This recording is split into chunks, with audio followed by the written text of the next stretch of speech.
encounter that Palestinians actually have with arms struggle.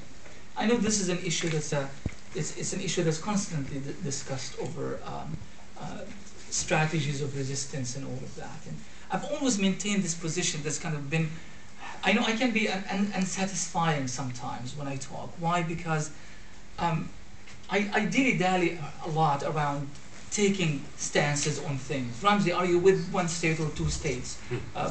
Violence or non-violence? And I know it's so convenient and so, you know, again, satisfying to take stances such as this, and then some people would either boo and others would clap, and I would love to do that. But as someone who actually been part of that, not discussion, that part of that reality, and kind of seen his you know, dad being a freedom fighter himself, and I know that my dad is not necessarily the violent type.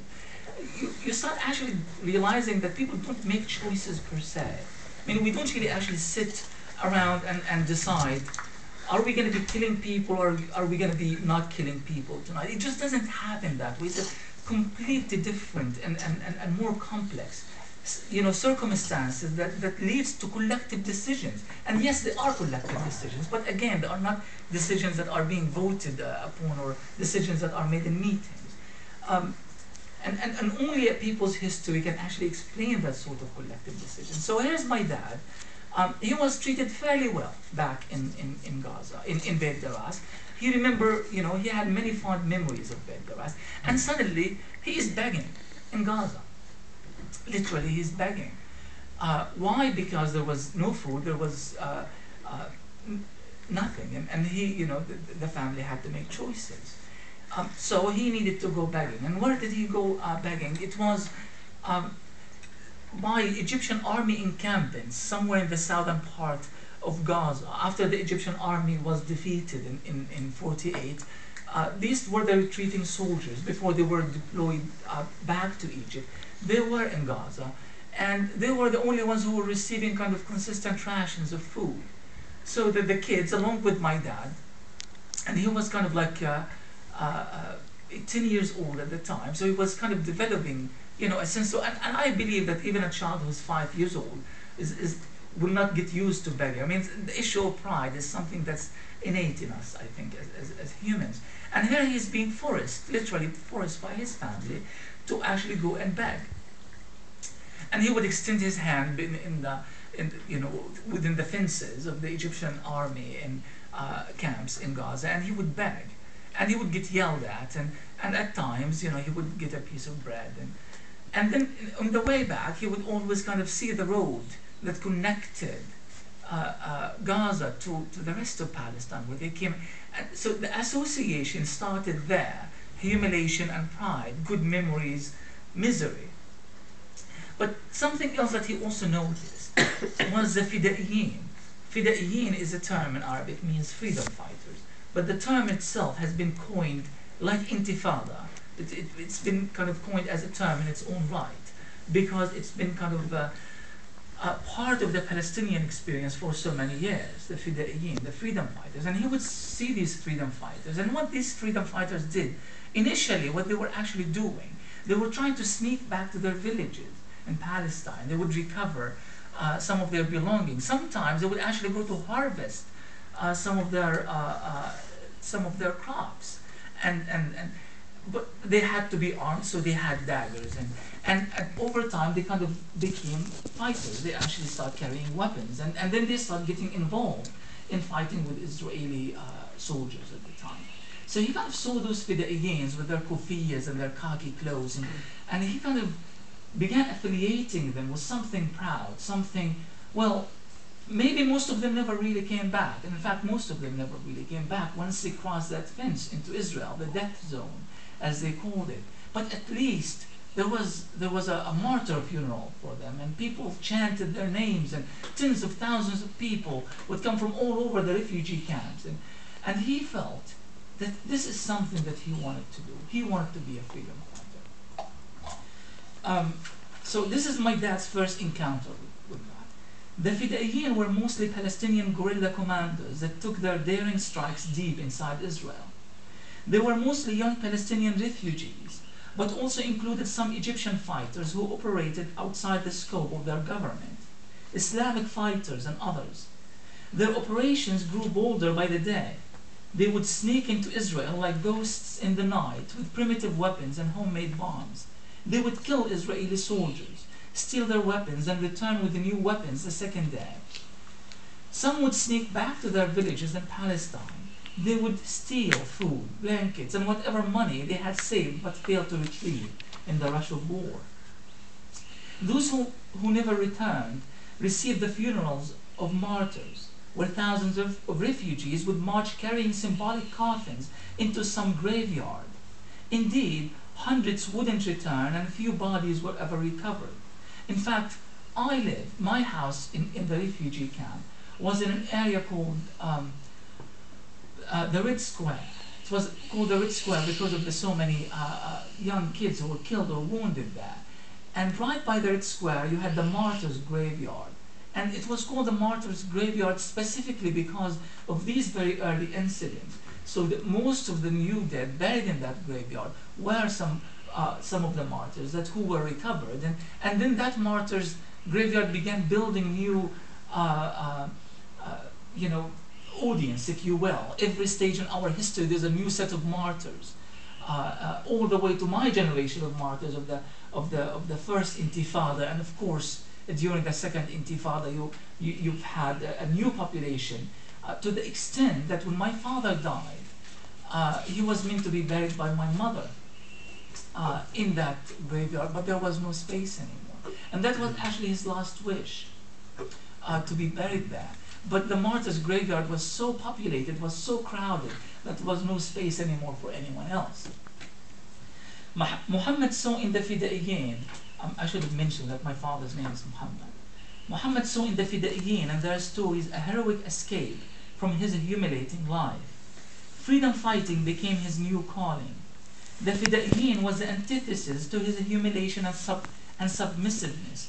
And really, I think this particular thing, that the response to humiliation through that really explains to a great extent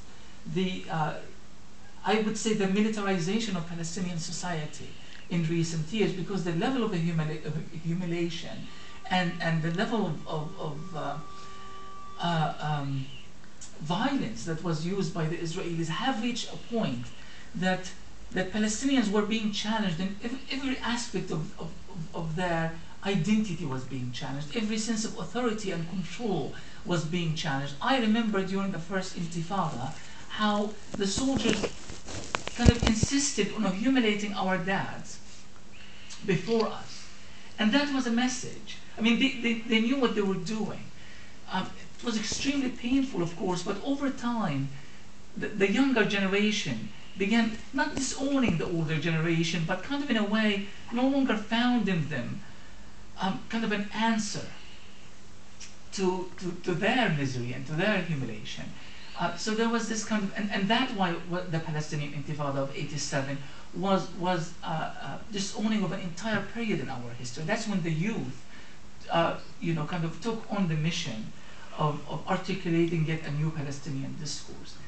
And I think this is really important because when we talk about Palestinians throwing rockets, and we always discuss this in terms of, but it's futile. What are you really doing here? You're really just provoking the Israelis to come and kill a whole bunch of you. Why are you doing this?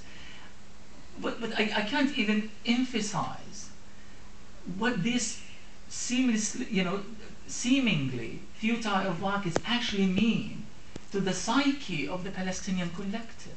I know it's bizarre in terms of strategic importance, has no value at all. If it's anything, it's counterproductive. Yet the fact that Israel would come and would try to destroy every rocket launcher, so to speak, and yet those masked men would sneak in with their rocket launchers and would launch yet another random rocket into another random spot. It meant something for the collective psyche of the Palestinians, that we are still here. We haven't died yet.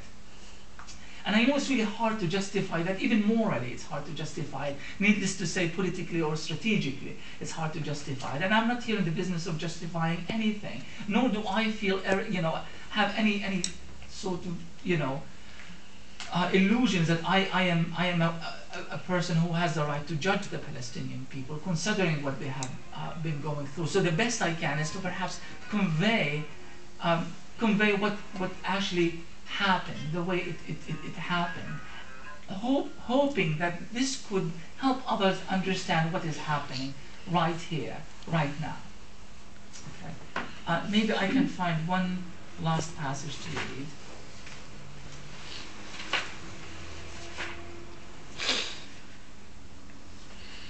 This is a scene from my father's last battle, actually. That it was the 1967 war. I refer to my father as a freedom fighter, really largely in a figurative sense, not in the literal sense. Because I do believe that freedom fighting is not necessarily about Kalashnikovs and firing in the air. It really is not about arms per se. It's the idea, it's the concept, it's the notion. It's resistance as a culture, at least that's how Edward Said tried to coin it. It is that culture of resistance that I believe is worth celebrating here as far as the Palestinian people's struggle is concerned. But that was my father's last battle. It was in the southern part of Gaza, towards the Rafah and Yunis area. My father was involved with the Palestinian Liberation Army, which was a kind of really more or less a branch of the Egyptian army at the time. Jamal Abdel Nasser was the president of Egypt.